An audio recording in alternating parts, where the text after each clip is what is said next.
설 때가 되면 우리 어머니들은 늘 힘들어 하시는 것을 봅니다. 오늘 건강한 모습으로 이렇게 볼 수 있어서 감사합니다. 옆에 계시는 우리 성도님들과 함께 이렇게 인사합니다. 우리는 새로운 하나님의 백성입니다.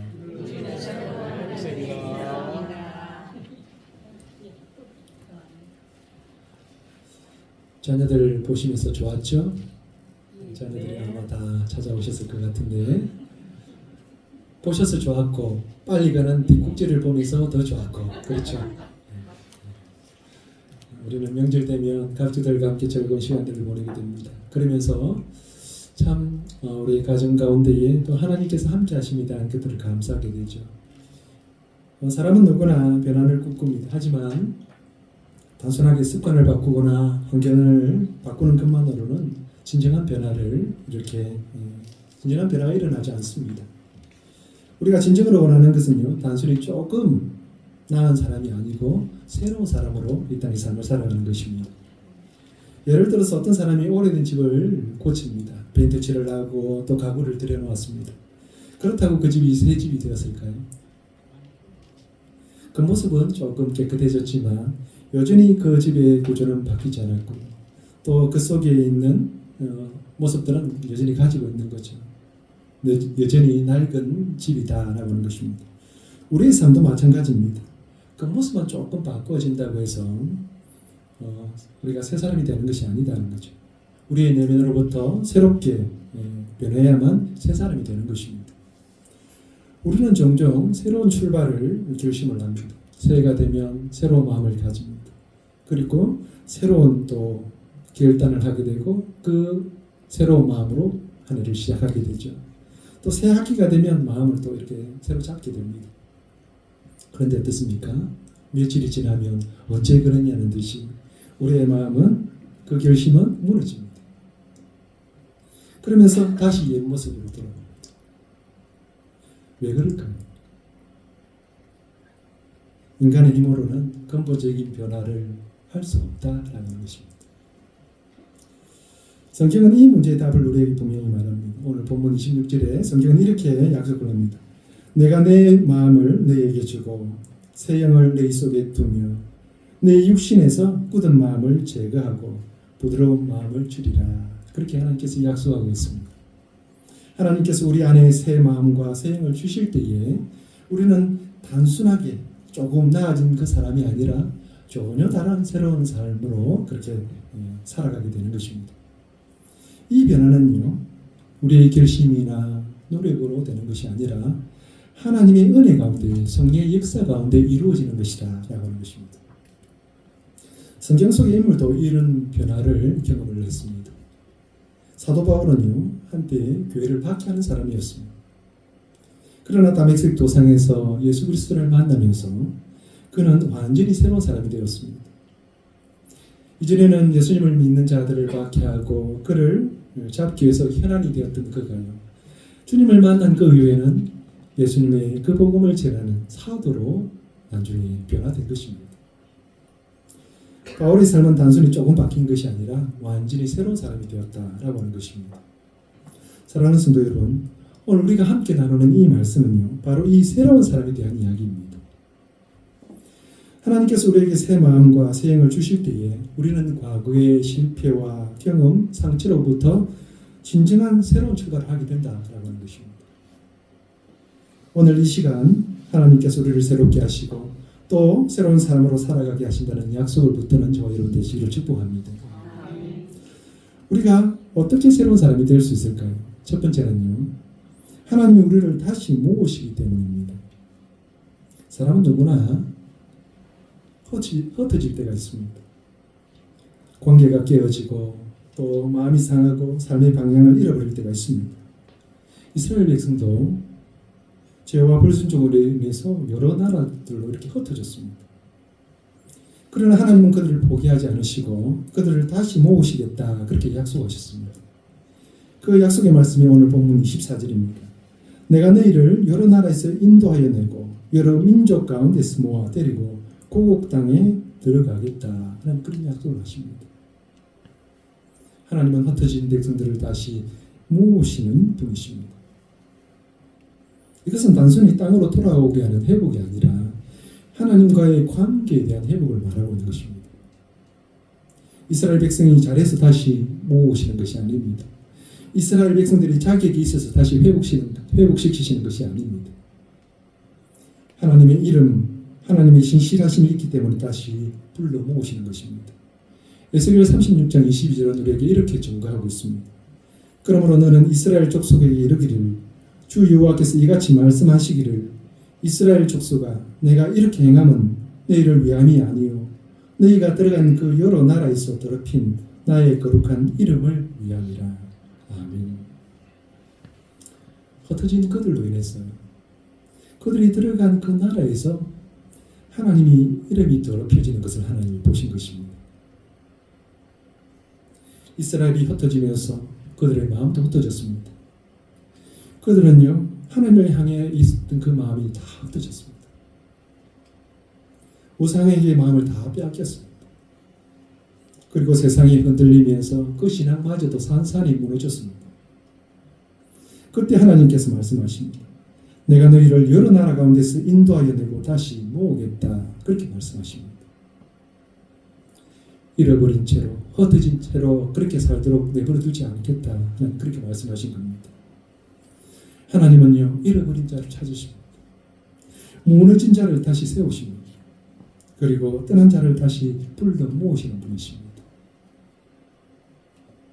어떤 집에 아들이 하나 있었습니다.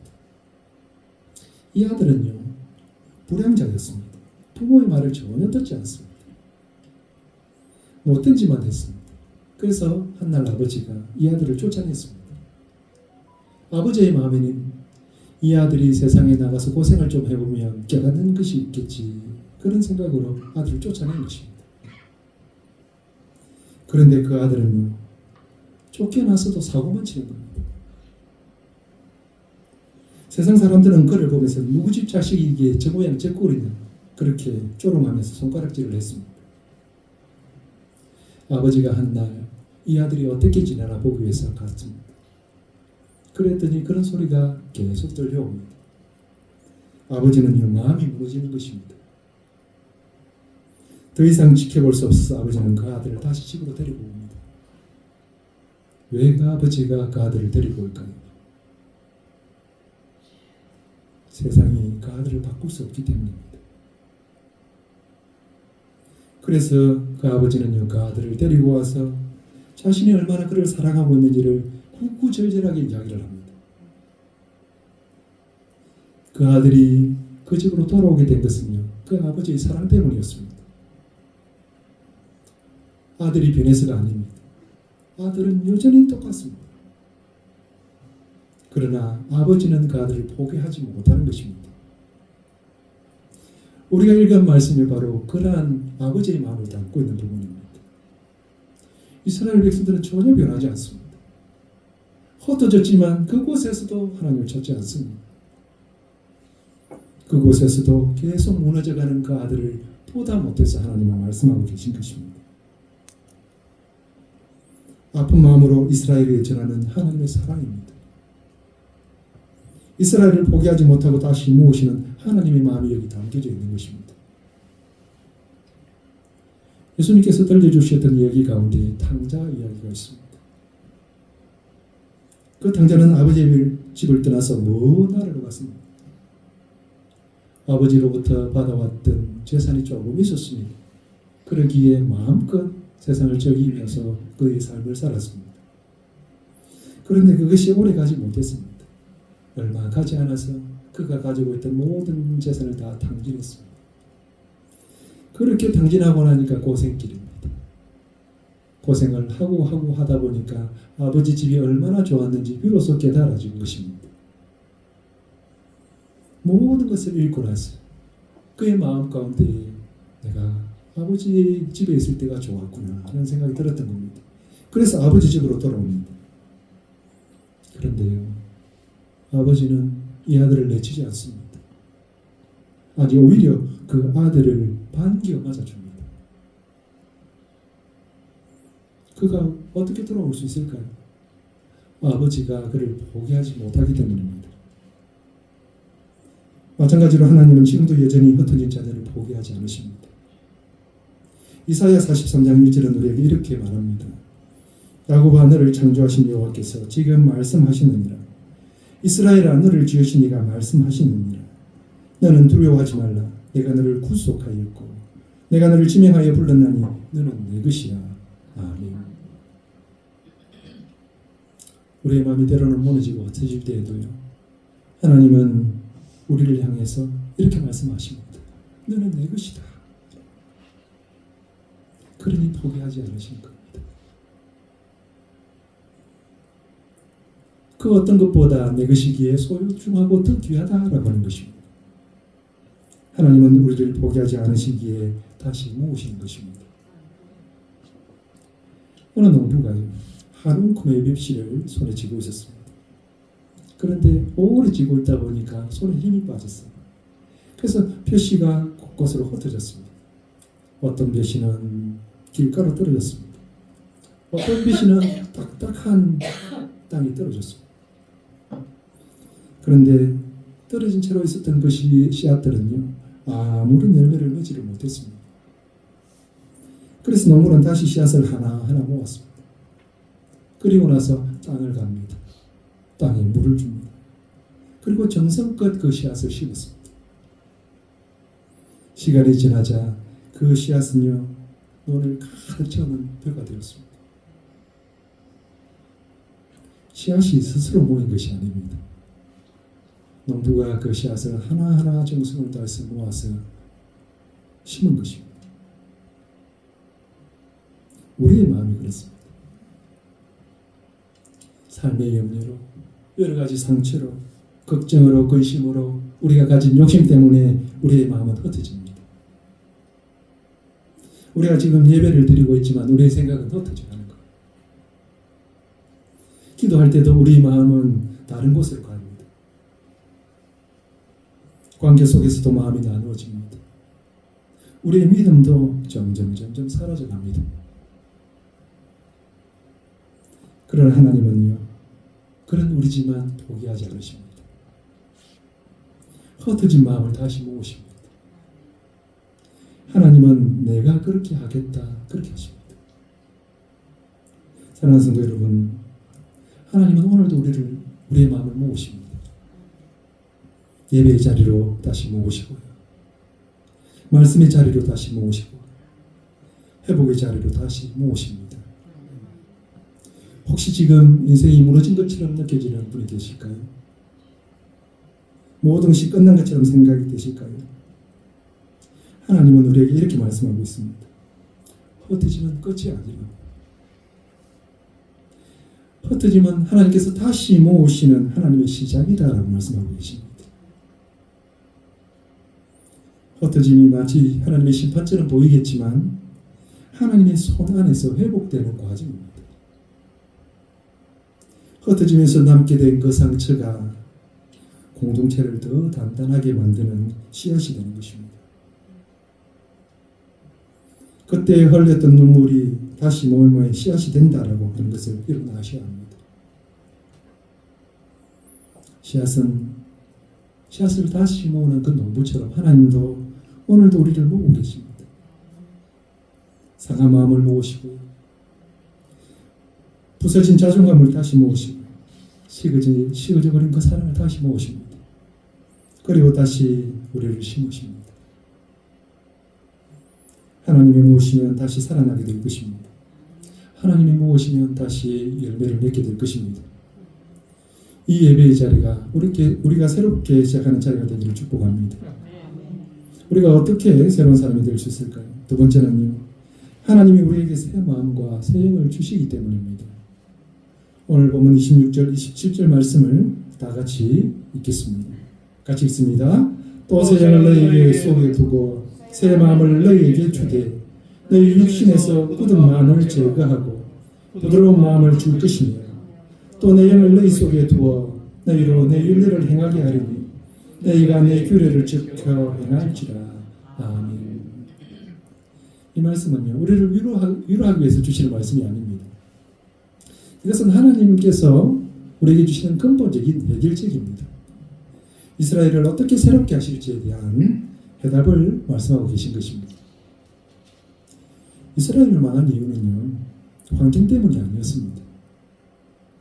군사력이 약해서가 아니고 또 경제가 무너졌기 때문도 아니었습니다. 문제는요, 마음이었습니다. 하나님을 떠나버린 마음, 굳어져 버린 마음, 차가워진 그 마음의 문제였습니다. 그래서 하나님은 환경을 바꾸시겠다 이렇게 말씀하시지 않고 너희에게 새 마음을 주겠다 이렇게 말씀하고 계신 것입니다. 새로운 삶의 자리는요, 우리의 마음의 변화로부터 시작된다라고 하는 것입니다. 많은 사람들이 환경이 바뀌면 새로워질 것이다 이렇게 생각합니다. 직장이 바뀌고 형편이 바뀌고 다른 사람을 만나면 새로워질 것이다, 괜찮아질 것이다 그렇게 생각을 합니다. 그런데요, 진짜 변화는 밖에서부터 오는 것이 아닙니다. 우리의 내면에서부터 시작하는 것입니다. 굳은 마음은 어떤 마음일까요? 상처를 받으면 쉽게 다쳐져 버리는 마음입니다. 용서하지 못하고 오래 붙들고 있는 마음입니다. 은혜를 들어도 감동이 없는 무감각한 마음입니다. 마치 돌과 같은 마음입니다. 돌은 어떻습니까? 아무리 그곳에 물을 부어도 그 물을 받아들이지 않습니다. 물을 흘려보낼 뿐입니다. 그런 마음 가운데 아무리 말씀을 전해도요, 은혜를 경험할 수 없는 겁니다. 그런 마음은 아무리 좋은 말씀을 들어도 용서가 되지 않는 겁니다. 끊임없이 상처만 일으킬 뿐입니다. 하나님은 우리를 만드셨기에 우리를 너무나 잘 아십니다. 우리가 어떻게 변화되는지를 아시는 것이지. 그래서 우리의 마음을 먼저 바꿔야 된다라고 말씀하고 계신 것입니다. 새로운 삶은요, 바로 마음이 새로워지는 것에서부터 시작하는 것입니다. 어느 장인이 오래된 집을 수리하게 되었습니다. 그때서 볼 때는 벽지만 이렇게 바꾸면 될 것처럼 그렇게 보였습니다. 깨끗해 보였어요. 그런데 벽지를 뜯고 보니까요, 그 안쪽 목재가 다 썩어 있는 겁니다. 끝만 고쳐서는 해결이 되지 않았습니다. 결국 보이지 않는 안쪽 구석까지 다시 고쳐야 했습니다. 우리가 그렇습니다. 우리는 겉모습만 조금 고치면 새로워질 것이다 이렇게 생각하는데 새로워지지 않습니다. 말투 조금 바꾸고요, 습관 조금 조정하면 새롭게 변화되는 것이 아닙니다. 새로운 사람이 되려면 우리의 중심이 바뀝니다. 사람의 근본부터 새로워져야 한다라고 하는 것입니다. 그런데 하나님께서 그것을 하시겠다 이렇게 말씀하십니다. 하나님의 백성에게 하나님께서 새 마음을 주시겠다는 겁니다. 하나님의 백성에게 하나님께서 새 영을 주시겠다라고 하시는 겁니다. 하나님께서 우리의 마음을 새롭게 하시겠다는 것입니다. 새 마음은요, 단순한 감정의 변화가 아닙니다. 우리의 가치관이 바뀌는 것입니다. 우리의 방향이 바뀌는 것입니다. 사랑의 대상이 바뀌는 것입니다. 우리의 마음의 나침반이 방향을 바로 가도록 하는 것입니다. 그리고 하나님은 새 영을 너희 속에 두겠다 그렇게 하십니다. 이것은요, 성령의 약속입니다. 성령께서 우리 안에 오시면 우리는 더 이상 혼자서 애쓰는 사람이 아닙니다. 성령의 인도하심 속에서 능력의 사람이 된다라고 하는 것입니다. 전에는 억지로 힘이 들고 힘들어서 마지 못해서 했다면 성령이 오시면요, 기쁨으로 그 모든 일들을 순종하게 됩니다. 예전에는 죄 앞에서 끊임없이 무너졌다면 성령이 우리 마음에 오실 때에 능력의 사람으로 승리하는 삶을 살아가게 된다라고 하는 것입니다. 새 마음은요, 우리의 삶의 방향이 바뀌는 것입니다. 새 영은 무능하고 나약한 나를 하나님께서 붙드셔서 능력의 사람으로 세우신다라고 하는 것입니다. 사도 바울은요, 교회를 핍박을 했습니다. 그는 성경에 능통한 사람이었습니다. 그리고 종교적인 열심도 대단한 사람이었습니다. 자신이 알고 있던 진리를 가지고 행동하는 행동가이기도 했습니다. 그는 열심을 다해서 교회를 핍박을 했고, 스데반이 죽는 그 현장 가운데서도 그는 그것을 지켜봤던 사람입니다. 그런데 그가 다메섹 도상에서 예수님을 만난 것입니다. 그리고 나서는 완전히 달라졌습니다. 교회를 핍박하던 그가 예수 그리스도를 전하는 복음의 전거자가 된 것입니다. 과연 사도 바울에게 있어서 무슨 문제였을까요? 그의 문제는 지식이 부족해서가 아니었습니다. 마음의 방향이 달라졌기 때문입니다. 그의 마음의 방향이 잘못되어 있었던 것입니다. 잘못된 방향으로 열심을 다해서 일들을 한 것입니다. 그런데 예수님을 만나고 나서야 비로소 진리가 무엇인지를 깨달은 것입니다. 그러면서 마음을 바꾸었습니다. 고린도후서 5장 17절입니다. 그런즉 누구든지 그리스도 안에 있으면 새로운 피조물이라 이전 것은 지나갔으니 보라 새 것이 되었도다. 아멘. 우리가 마음을 새롭게 한다라고 하는 것은요, 내가 결심을 해서 되는 것이 아닙니다. 우리가 스스로 바꾸려고 애써도 되는 것이 아닙니다. 이것은요, 하나님께서 우리에게 새 마음을 주셔야 가능한 것입니다. 그래서 이것은 하나님의 선물입니다. 십자가의 은혜로 우리의 죄를 씻습니다. 그리고 성령을 통해서 우리를 새롭게 하시는 것입니다. 그래서 성경은 우리를 가리켜서 새로운 피조물이다 이렇게 부르고 있는 것입니다. 변화는 결심이 아닙니다. 하나님의 선물로부터 시작되는 것입니다. 우리가 예수 그리스도를 거듭날 때에 비로소 새로운 사람으로 살아갈 수 있게 되는 것입니다. 예수 그리스도를 거듭났다라고 하는 이 말은요, 지금 교회가 잘 사용하지 않아요. 이단에게 빼앗겼어요. 그런데 교회가요, 거듭남에 대한 것들을 비밀을 이야기를 해야 됩니다. 이 예수 그리스도 거듭났다라고 하는 말은요, 우리가 완전해졌다 그런 말이 아닙니다. 예수 그리스도의 마음으로 우리가 살게 된다 그런 것입니다. 우리의 삶의 방향이 세상이 아니라 하나님을 향한다라고 하는 것입니다. 그래서 거듭난 사람은요, 다른 인생을 살게 되는 것입니다. 로마서 12장 2절입니다. 너희는 이 세대를 본받지 말고 오직 마음을 새롭게 함으로 변화를 받아 하나님의 선하시고 기뻐하시고 온전하신 뜻이 무엇인지 분별하도록 하라. 아멘. 거듭난 사람은요, 세상의 가치를 따라서 살아가는 사람이 아닙니다. 자기의 열심으로 사는 사람도 아닙니다. 하나님의 뜻을 따라 살아가는 사람입니다. 하나님이 새 마음을 주시면 우리가 회복됩니다.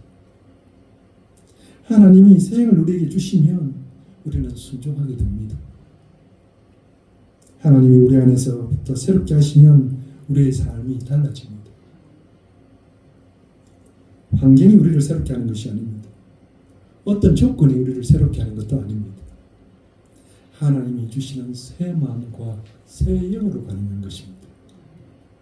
오늘 우리에게 주시는 새 마음과 새 영으로 새로운 삶을 사는 여러분 되시기를 축복합니다.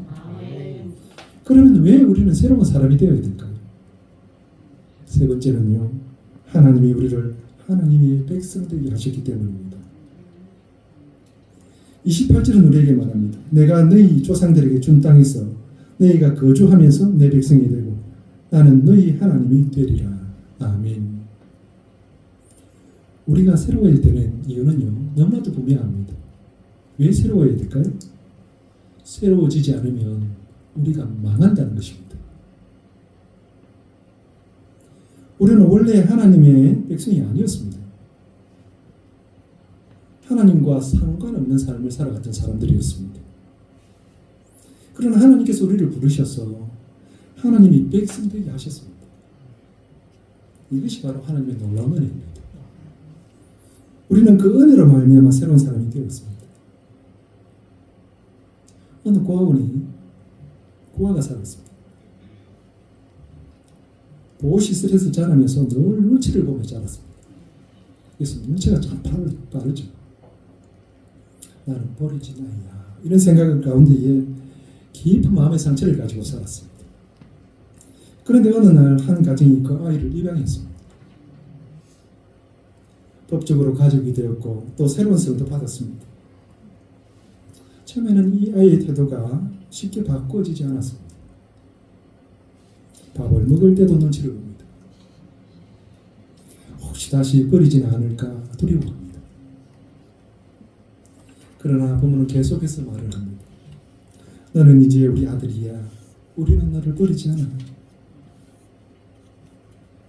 시간이 지나면서 이 아이의 표정이 달라집니다. 불안하던 그 마음이 안정해졌습니다. 또 어려움으로 가득 차 있던 그 마음이 다시 제자리를 잡기를 시작합니다. 왜 이렇게 되었을까? 그의 신분이 바뀌었기 때문입니다. 사랑하는 성도 여러분, 우리는 죄 아래서 살았습니다. 세상 속에 있던 자였습니다.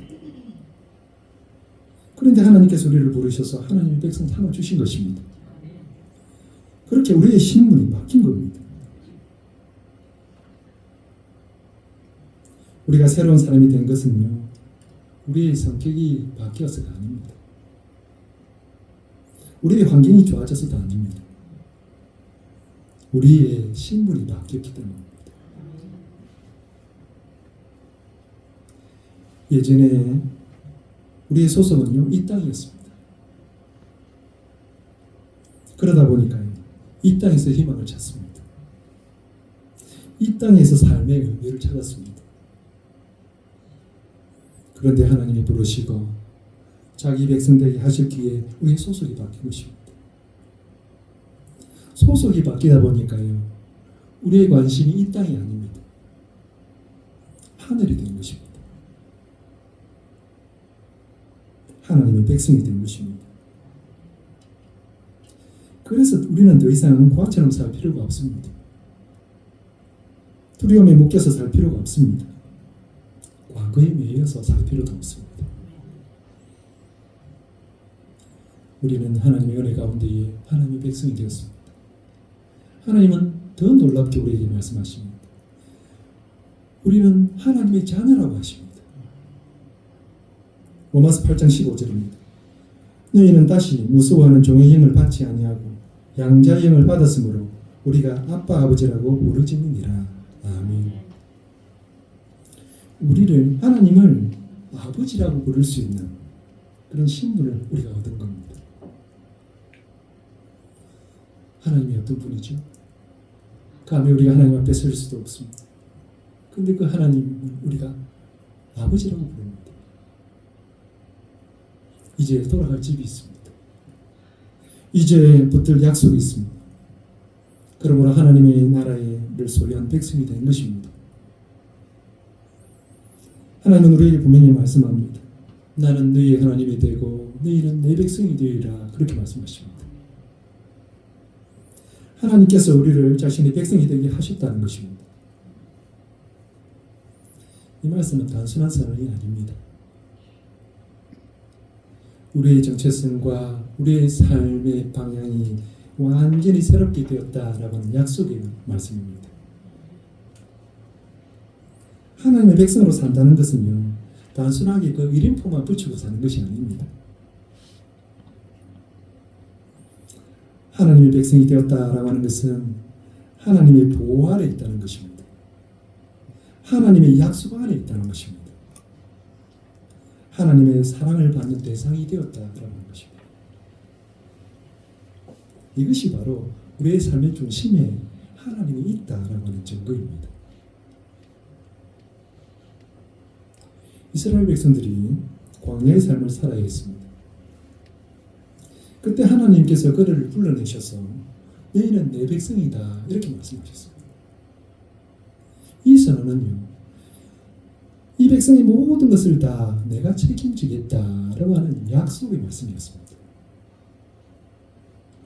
그래서 하나님께서 광야의 길 가운데에 그들에게 만나를 내리시고 물을 주시고 구름 기둥과 불 기둥으로 매일매일 삶 가운데 그들을 인도하신 겁니다. 그들에게 자유를 주셨을 뿐만 아니라 그의 삶의 모든 것들을 다 새롭게 하셨다라고 하는 것입니다. 그러면 우리는 여기서 한번 생각해 봐야 됩니다. 하나님께서 나의 백성이다라고 하는 것은요, 하나님께서 우리에게 주시는 축복입니다. 그런데요, 또 여기에는 우리에게 새로운 삶을 요구하시는 음성이기도 하다라고 하는 것입니다. 하나님의 백성들은 세상의 백성들과 다른 삶을 살아야 된다라고 하는 것입니다. 신명기 14장 1절 2절 말씀입니다. 너희는 너희 하나님 여호와의 자녀이니 죽은 자를 위하여 나의 자기 몸을 베지 말며 눈썹 사이 이마 위에 털을 밀지 말라. 너는 내 하나님 여호와의 성민이라. 여호와께서 지상 만민 중에서 너를 택하여 자기 기업의 백성으로 삼으셨느니라. 아멘. 하나님께서 이스라엘 백성들을 하나님의 백성 되게 하시면서 세상의 사람들과 같은 삶의 모습을 가지지 말아라고 말씀하신 겁니다. 하나님의 백성이 되었으면 세상의 삶의 그 모습들을 버리라는 것입니다. 마땅히 여호와의 성민으로 세상을 살아야 한다라고 하는 것입니다. 이것은 특별한 삶의 모습이고요, 전혀 새로운 삶의 방식입니다. 성도 여러분, 하나님은 우리를 부르시고요, 그분의 백성으로 삼으셨습니다. 우리는 이제 더 이상 이 세상에 속한 사람이 아니라 하나님께 속한 자입니다. 그러므로 우리는 하나님의 백성으로 살아가는 삶의 모습을 가지고 있어야 합니다. 세상의 가치를 따라서 살아가는 삶이 아니라 하늘의 가치를 붙들고 살아가는 것입니다. 세상의 풍습을 따라서 사는 것이 아니라 하나님의 말씀으로 살아가야 하는 것입니다. 그런데 왜 우리의 모습은요, 새로운 사람처럼 보이지 않습니까? 무엇이 문제일까요? 우리의 마음 중심에 주인이 하나님이 아니기 때문입니다. 자신이 주인으로 있기 때문에 옛 마음의 소리를 듣는 것입니다. 그러다 보니 변화가 없습니다. 그러면 어떻게 될까요? 나중에는요, 망하게 됩니다.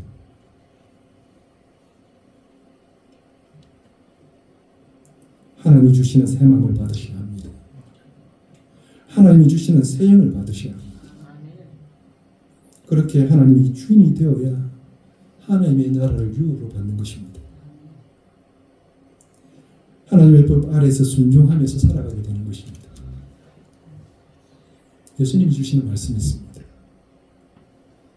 내가 거듭나지 않으면 결단코 천국에 들어가지 못하리라, 그렇게 말씀하셨습니다.